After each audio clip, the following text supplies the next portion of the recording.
empezamos el año,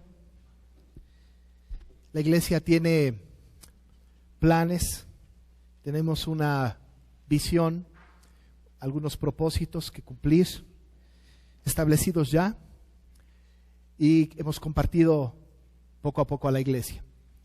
Hay 5 valores espirituales que estamos persiguiendo en este año. La unidad, nos interesa mucho la unidad de la iglesia.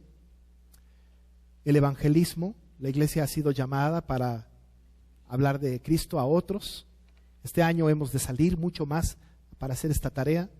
El discipulado de los que estamos aquí y de los que van a ser añadidos en el año. La adoración, en donde todos los actos de la iglesia, todos los cultos, cualquier cosa que suceda dentro de la iglesia, busque como único propósito la gloria del Señor. Y el servicio, que seamos capaces de servirnos a nosotros mismos y servir a otros. Esos 5 valores los estamos persiguiendo este año y hacia allá vamos. Para esto necesitamos a toda la iglesia, las organizaciones, las sociedades, el consistorio, los diáconos, todos tenemos que trabajar en esa dirección. En ese propósito hemos establecido un plan de predicación en el año. El plan de predicación de todo el año ya está hecho.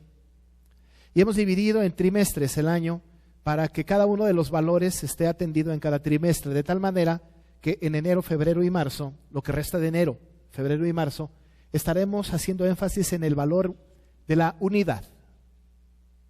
Para ello hemos elegido Primera de Pedro para ser estudiado. Es por eso que ahora, y desde el domingo pasado, hemos de estar estudiando esta hermosa carta del apóstol Pedro a los de la dispersión.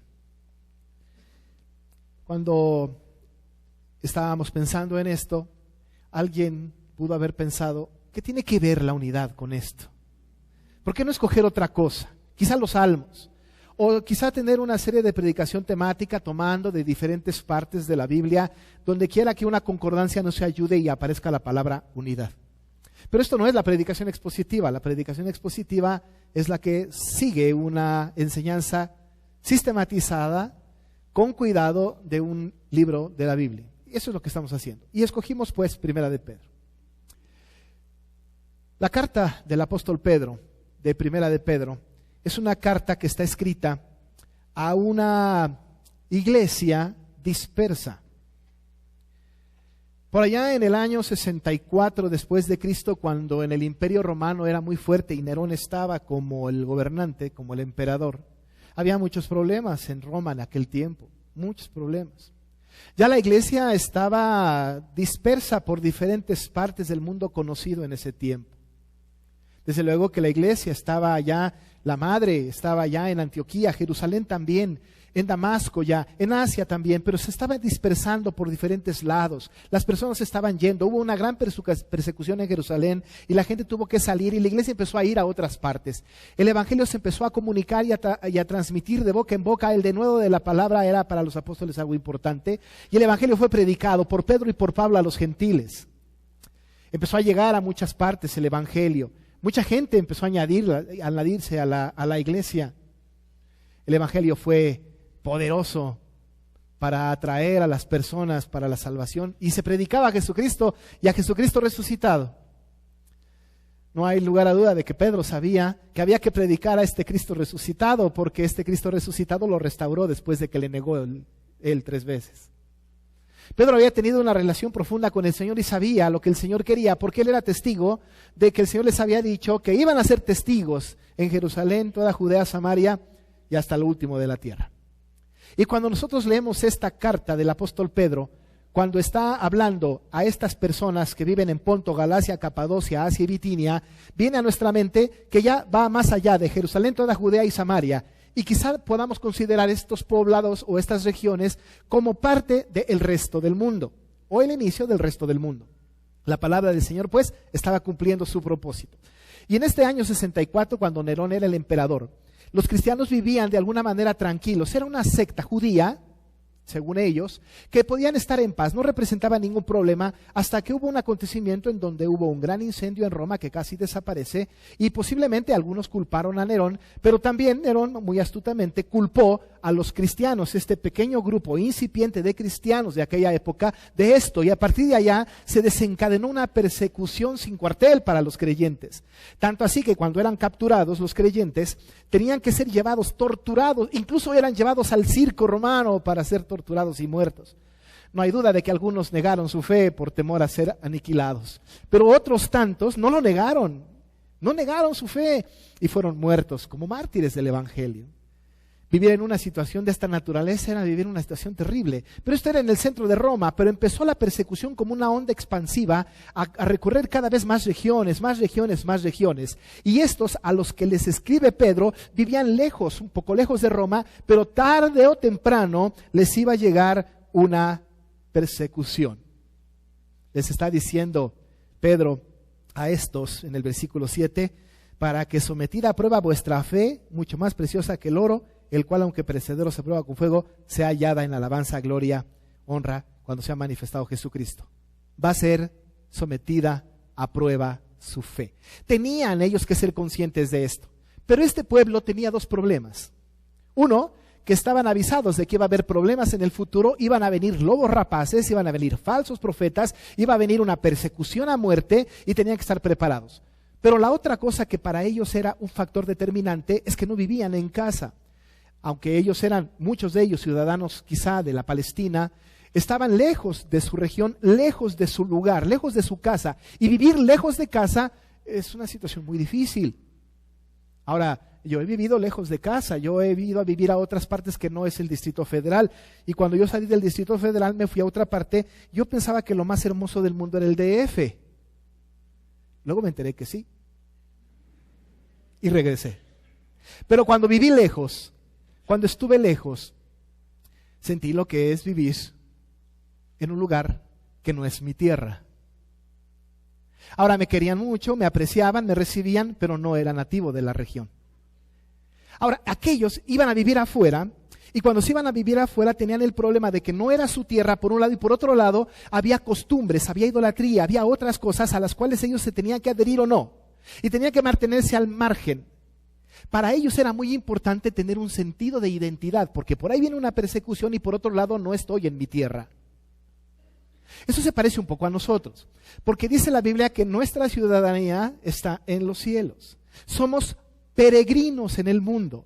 Esta no es nuestra tierra. Esta tierra en la que nosotros estamos no nos pertenece.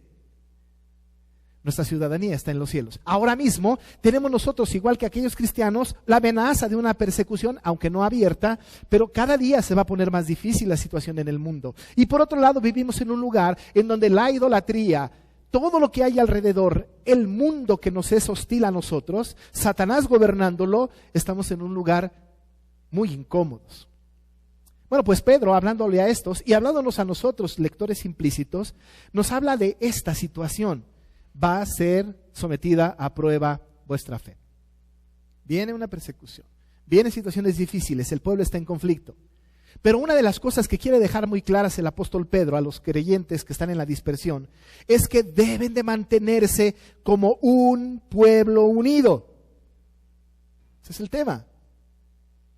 Por eso quizá el pasaje central de esta carta es que él les dice, ustedes antes no eran pueblo, pero ahora son pueblo.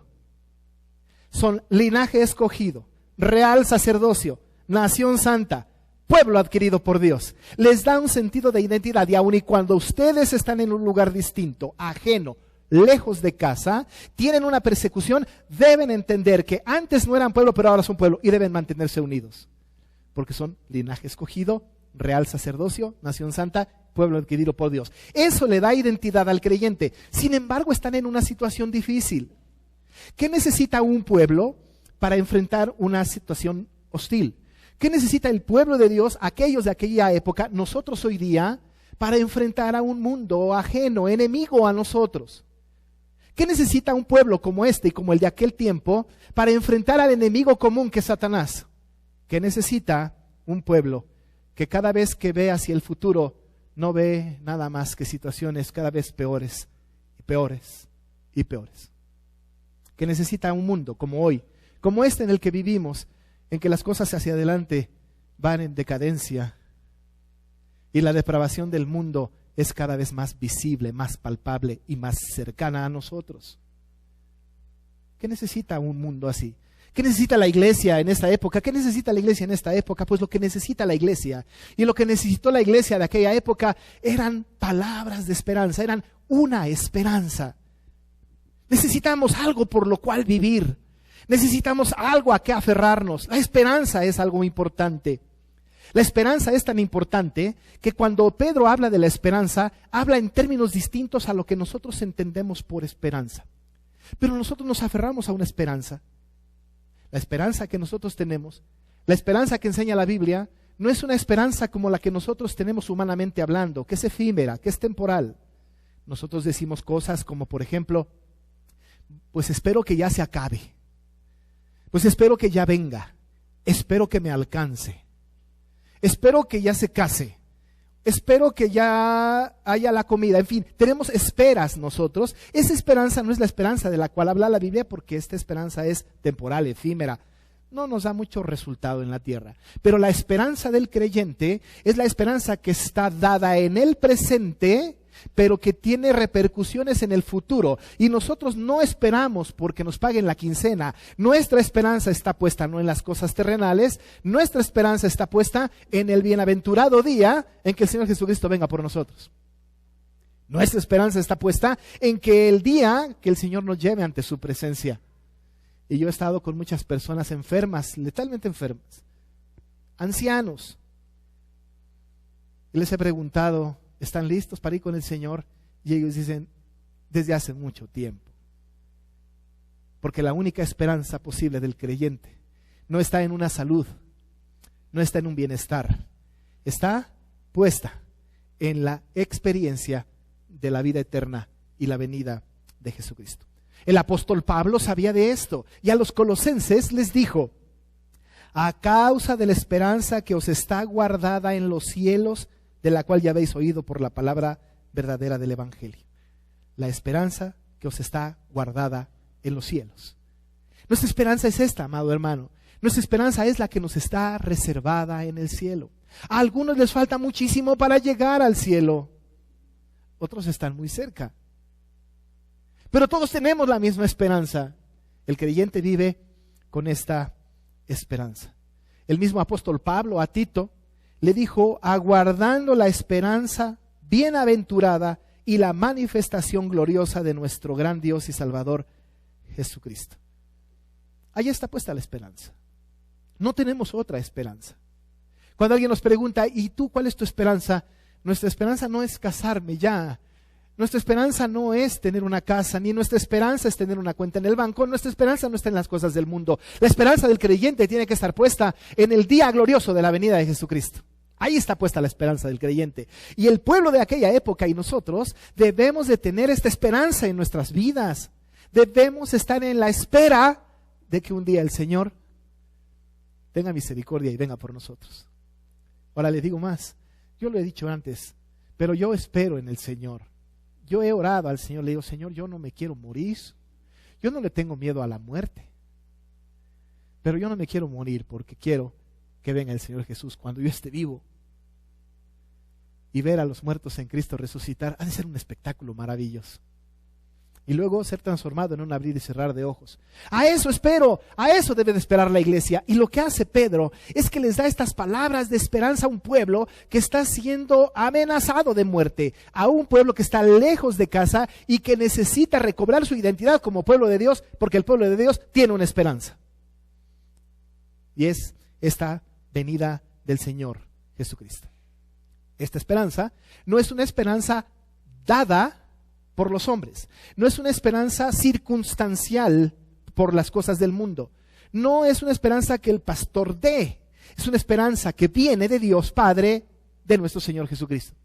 Ahora, el apóstol dice esto así: bendito, dice él en el 3, el Dios y Padre de nuestro Señor Jesucristo, que según su grande misericordia nos hizo renacer para una esperanza viva Esa esperanza es una esperanza que viene de Dios. Él nos ha dicho, ustedes son mi pueblo, yo soy su Dios. Estoy con ustedes todos los días y hasta el fin del mundo. Él ha dicho que la obra que empezó en nosotros la culminará hasta el día de Jesucristo. Él ha dicho que estará con nosotros todo el tiempo. Él ha prometido darnos vida eterna. Por lo tanto, la esperanza no radica en una promesa del mundo, sino del mismo Dios del cielo, que ha dado promesa a su pueblo de que va a estar con él para siempre y que a ellos les ha de venir el Salvador. Así que esta esperanza no es una esperanza que el mundo ofrece. Esta esperanza es una esperanza dada por Dios, comprometida por Dios y que nosotros tenemos de parte de Dios. Esta esperanza, pues, es una esperanza que viene de Dios. ¿Cómo es que nosotros obtenemos esta esperanza? ¿Es que cualquier persona puede tener esperanza? La respuesta es no. Ahora, si usted conoce gente que no es creyente, ellos no tienen la esperanza que nosotros tenemos. La esperanza que tiene el no creyente es una esperanza del mundo. No tiene la certeza de lo que va a pasar después de que mueran. No saben qué va a suceder. Hay algunos incluso que están engañados en su propia vida y piensan que ellos mismos son Dios. Hay gente que está engañada también y piensa en la aniquilación total. Una vez muerto, se acabó la historia. No hay más nada. Pues eso no es esperanza. Eso es una historia de fatalismo. Pero la esperanza de la cual habla la Biblia no pues les es dada a los no creyentes. Un no creyente no puede tener esperanza. Y si la tiene es una esperanza del mundo. Pero la esperanza del creyente es una esperanza real. Es una esperanza, como dice Pedro, viva. Esta esperanza les es dada solamente a los nuevos nacidos. Solamente al regenerado. Mire cómo lo dice Pedro. Que según su grande misericordia nos hizo renacer para una esperanza viva. Nos hizo renacer. Nosotros nacimos de nuevo para tener una esperanza, porque antes de nacer de nuevo no teníamos esperanza. Estábamos sin esperanza y sin Dios en el mundo. Pero una vez que nacemos de nuevo, entonces tenemos esperanza y nos hizo renacer para la esperanza. Y el Señor tuvo tanta misericordia de nosotros que nos dio el nuevo nacimiento para que nosotros tuviésemos la esperanza que antes no teníamos como pueblo. Solamente el regenerado, el que nace de nuevo, tiene esperanza. Quizá la mala noticia, y no es tan mala, es que nadie puede nacer de nuevo por voluntad propia. El texto dice, nos hizo renacer. Él. Nadie puede decidir nacer de nuevo. Nadie. Déjeme que le diga que nosotros hemos cometido errores en el pasado, muchos años, la iglesia en general, en donde hemos caído en la decisionitis. Y le pedimos a la gente, decide por Cristo. Nadie puede decidir nacer de nuevo. Eso solamente viene de Dios. Ahora, cuando dice nos hizo renacer, esto nos obliga a pensar en que ya nacimos una vez y estamos naciendo otra vez, porque renacer es volver a nacer. Entonces ya nacimos antes y estamos renaciendo ahora. Ahora, el nacimiento primero del cual se refiere es el nacimiento en la carne. Es cuando de repente nosotros no éramos creyentes y el Señor cuando estábamos en el vientre de nuestra madre y nacemos. Ese es nacer por primera vez. Y yo trato de acordarme si yo decidí nacer por primera vez y yo no me acuerdo. ¿Alguno de ustedes decidió nacer por primera vez? ¿Alguno de nosotros tomó la decisión a partir de mañana o a partir de este momento voy a nacer? Pues no, eso no fue voluntad de nosotros. Ninguno de nosotros decidió nacer por primera vez, nadie. Pues nadie de nosotros puede nacer por decisión propia la segunda vez. Esto el Señor Jesús se lo dijo a Nicodemo. El viento sopla de donde quieres y oye su sonido. No tienes idea de lo que es esto del nuevo nacimiento. Él quería entrar al vientre de su madre otra vez. Nacer de nuevo, pues, no es algo que decida el hombre. Esto es algo que viene exclusivamente de Dios. Él nos hizo renacer. ¿Y para qué lo hizo? Para que nosotros que estábamos sin esperanza, ahora tuviésemos una esperanza viva. Estábamos sin Dios en el mundo. ahora estamos con Dios. Estábamos sin promesas, ahora la tenemos. Estábamos con la condena del tormento eterno, ahora tenemos la dicha de estar con el Señor por siempre. Antes, la venida de Jesucristo era para juicio y aniquilación, castigo eterno. Ahora la venida de Cristo representa para nosotros un bien siervo y fiel. Sobre poco fuiste fiel y sobre mucho te pondré. Entra al gozo de tu Señor. Ahora la esperanza que tenemos, pues, es una esperanza que nos fue dada por nacer de nuevo. Nadie pues, que no ha nacido de nuevo puede tener esta esperanza. Solamente la esperanza viene de Dios. Él nos hizo renacer a una esperanza viva.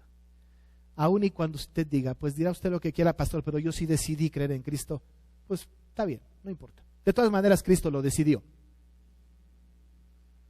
Él lo buscó. Él lo llamó. Él lo escogió antes de la fundación del mundo. Él cumplió en el tiempo preciso su promesa para usted. Nos hizo renacer a usted y a mí para que ahora tengamos una viva esperanza. Si usted no tiene esperanza, ¿habrá nacido de nuevo? Porque el creyente está con la esperanza de la venida de su Señor. Viva, viva. Ahora, ¿cómo lo hizo Dios? ¿Qué medio utilizó? ¿Cómo fue esto? Pues el apóstol habla de algo. Dice, por su grande misericordia. Bendito el Dios y Padre de nuestro Señor Jesucristo, que según su grande misericordia nos hizo renacer para una esperanza viva. Por su grande misericordia. ¿Sabe usted que la misericordia y el pecado son términos que se manejan juntos? ¿Por qué la misericordia y el pecado son términos que se manejan juntos? Porque para que haya misericordia tiene que haber pecado, porque si no hay pecado no hay misericordia.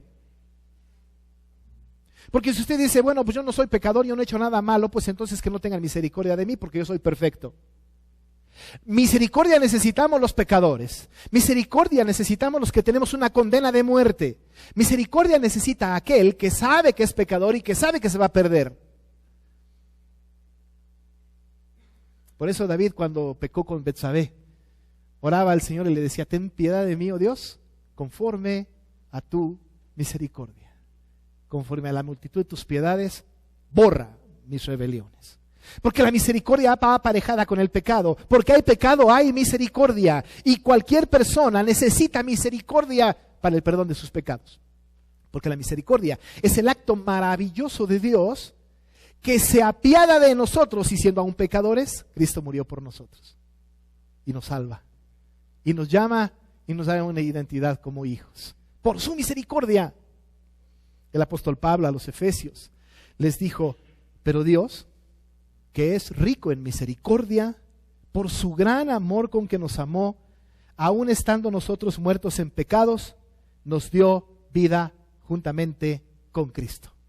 Por gracia sois salvos. Por su misericordia. Porque Él es rico en misericordia.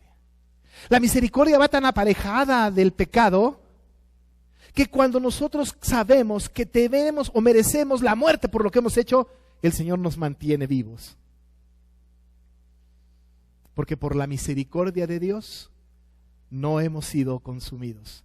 Nunca decayeron sus misericordias. Nuevas son cada mañana. Porque la misericordia es que Dios se apiada de nosotros.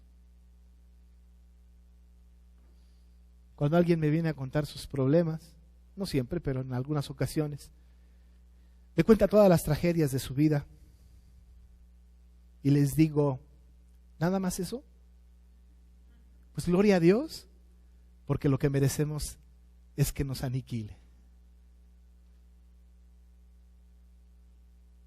Porque por la misericordia de Dios no hemos sido consumidos. Pues su misericordia esa piedad que tiene para con nosotros, ese amor profundo, porque es rico en misericordia, esa misericordia que Él tuvo nos hizo renacer para una esperanza viva. Usted y yo tenemos una esperanza por la misericordia de Dios, no por el conocimiento que tengamos de nada, ni por lo buenos que seamos, ni la vida de devoción que tengamos. No tenemos una esperanza viva por venir cada 8 días a la iglesia. La esperanza viva de nosotros radica en la misericordia del Dios y Padre de nuestro Señor Jesucristo. Eso es el motor. Eso es lo que hace que Dios se mueva y nos dé a nosotros la posibilidad de nacer de nuevo para tener una esperanza viva. Ahora, ya salvos, amados hermanos, tenemos una maravillosa esperanza viva. Esperanza que, por cierto, la tenemos porque como Cristo resucitó, nosotros también vamos a resucitar. Pedro y Pablo tienen este tema, la resurrección, porque él termina diciendo esta idea: nos hizo renacer para una esperanza viva por la resurrección de Jesucristo de los muertos. La iglesia debe caminar sabiendo que tiene una esperanza. Debemos estar juntos como pueblo en unidad, pero no va a hablar de la unidad ahora si no entendemos que debemos de estar nosotros confiados en que tenemos un Dios que ha prometido para nosotros la esperanza, la venida de Jesucristo. Pero además añade información. Esta esperanza que tenemos nosotros en el futuro es una esperanza que trae para nosotros una herencia. Las herencias son buenas, ¿no? Hay algunos que están esperando que el viejo muera para tener la herencia. Hay otros que ya la tienen, pero la herencia del mundo es pasajera. La herencia del mundo, las posesiones en el mundo se acaban, se consumen, se corrompen, se marchitan. Las cosas que usted me diga, lo que sea que el mundo ofrece, son temporales, terminan, acaban, se deshacen, cualquier cosa. Pero la herencia que tiene reservada para nosotros el Señor en el cielo, esa herencia que está anhelada por la esperanza que tenemos, es una esperanza, una herencia incorruptible, incontaminada e inmarcesible. Son muchos ¿no? Pero es incontaminada, es incorruptible y es inmarcesible. Esta herencia que nosotros tenemos allá es una herencia que el Señor nos ha dado a nosotros. En esta maravillosa herencia, cuando lleguemos a la presencia del Señor, tendremos una personalidad distinta. En esta herencia participaremos de la gloria del Señor. En esta herencia recibiremos vida eterna y parte de su reino. En esta herencia gobernaremos al mundo con Cristo. En esta herencia tendremos una corona. En esta herencia habrá una morada celestial. ¿Quién puede dejar una herencia semejante? Pero esta herencia prometida que el Señor nos da es una herencia tan maravillosa que no puede ser destruida porque es incorruptible. No tiene defecto porque es incontaminada. Y no se consume ni se gasta con el tiempo. No se marchita porque es inmarcesible. La palabra inmarcesible aquí en el griego es amaranto. ¿Usted conoce la planta del amaranto? Pues amaranto es inmarcesible. El amaranto es la planta que no se marchita. Inmarchitable. Significa pues que no se desgasta. Esa herencia maravillosa que nosotros estamos teniendo puesto nuestros ojos allá, es una herencia tan maravillosa que nos va a durar toda la vida. Pero incluso nosotros mismos nos corrompemos, nos desgastamos, nos acabamos. La herencia que tenemos en el cielo, además, tiene que ver con que nosotros ahora, nuestro cuerpo mortal será inmortal, nuestro cuerpo corrupto, incorruptible. Viviremos por siempre con el Señor. ¿Quiénes? Pues los que somos linaje escogido, real sacerdocio, nación santa y pueblo adquirido por Dios. Estos que se mantienen unidos y que antes no eran pueblo, pero que ahora son pueblo, son los que recibiremos esta maravillosa herencia. ¿Dónde está puesta su esperanza?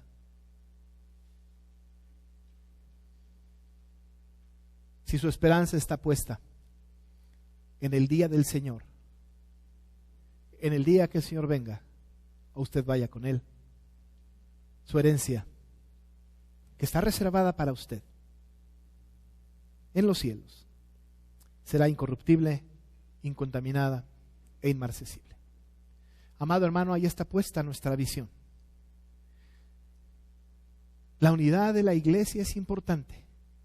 Juntos como cuerpo, como linaje escogido, como real sacerdocio, como nación santa, como pueblo adquirido por Dios, juntos esperamos lo mismo. Juntos. Y hemos de trabajar juntos para ir en esa dirección. Y más, debemos ir a los de afuera para hablarles del Evangelio, para que conozcan de Cristo, para que tengan la misma esperanza. Y si Dios ha decidido rescatarlos, los rescatará y participarán junto con su pueblo de la esperanza viva por la resurrección de Jesucristo de los muertos. Y tendrán una herencia incorruptible, incontaminada e inmarcesible, reservada también para ellos. Esa promesa tenemos. Hacia allá nos estamos moviendo. Estamos en un lugar ajeno, con muchas cosas hostiles a nuestro alrededor, pero sin lugar a dudas, con una esperanza viva. Que el Señor confirme su palabra en su corazón y que nos haga movernos como iglesia, como cuerpo, hacia esa maravillosa herencia. Oremos. Amoroso Dios, bendito seas, tú Dios y Padre de nuestro Señor Jesucristo, que según tu gran misericordia nos hiciste renacer para una esperanza viva por la resurrección de Jesucristo de los muertos, para una herencia incorruptible, incontaminada, inmarcesible, reservada en los cielos para nosotros. Gracias, Dios. Queremos aprender a ser tu pueblo, linaje escogido, real sacerdocio, nación santa, pueblo que fue adquirido por ti. Así queremos vivir, así queremos estar. Ayúdanos en esto, pues lo pedimos en el nombre de Jesús. Amén.